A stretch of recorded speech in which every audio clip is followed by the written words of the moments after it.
Hello दोस्तों, welcome to my YouTube channel study with Braj. तो दोस्तों, इस वीडियो में बात करेंगे परमाणु संरचना के बारे में। सबसे पहले दोस्तों हम आपको बता दें कि परमाणु का जो आकार होता है वो गोल होता है। गोलाकार का परमाणु जो होता है उसका आकार होता है। और दोस्तों, यदि इसका आकार गोल होता है तो यह वृत्त के आकार का होता होगा। तो दोस्तों, वृत्त के बीच में एक केंद्र होता है और परमाणु की संरचना में उस केंद्र को नाभिक कहा जाता है। और दोस्तों, आपको तो पता है कि परमाणु जो होता है वो 3 मूल कणों से मिलकर बना होता है, प्रोटॉन, न्यूट्रॉन और इलेक्ट्रॉन।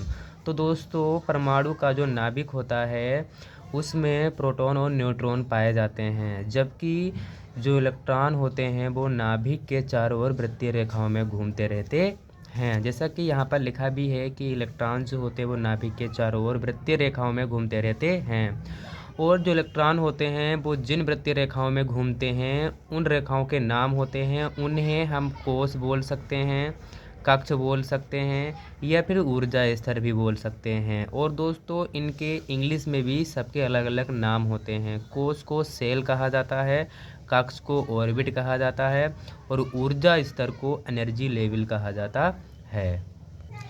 तो दोस्तों, अब बात करेंगे यहाँ पर परमाणु संरचना में नाभिक कहाँ पर होता है, कोश कहाँ पर होता है और इलेक्ट्रॉन कहाँ पर पाए जाते हैं। तो ये दोस्तों होता है आपका परमाणु इस आकार का होता है।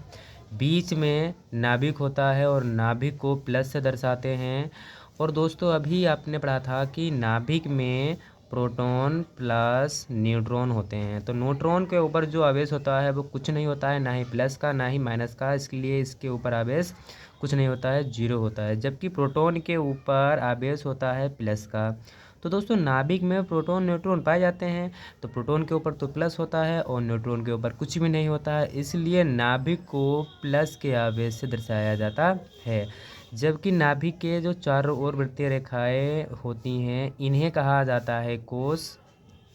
पहला कोष, दूसरा कोष, तीसरा कोष, चौथा कोष, इस तरह से पाँचवें छठे कितने भी कोष हो सकते हैं। तो इन्हें कहा जाता है कोष।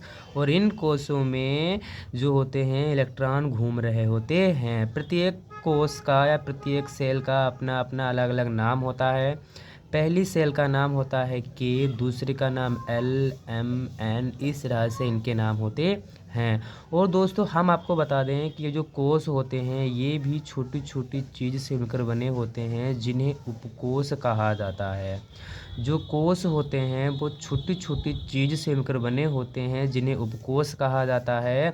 और उपकोष जो होते हैं वो 4 प्रकार के होते हैं। पहला उपकोष जो होता है उसे एस कहा जाता है, दूसरा पी, तीसरा डी और चौथा एफ होता है। तो इन उपकोषों में ही जो होते हैं इलेक्ट्रॉन उपस्थित होते हैं। अब ये उपकोष जो होते हैं ये भी छोटी छोटी चीज़ से मिलकर बने होते हैं जिन्हें कहा जाता है कक्षक, जिन्हें कक्षक कहा जाता है।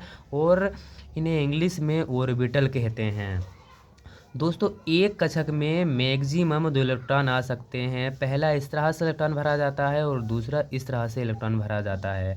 दोस्तों, एक कक्षक में मैक्सिमम 2 इलेक्ट्रॉन आ सकते हैं।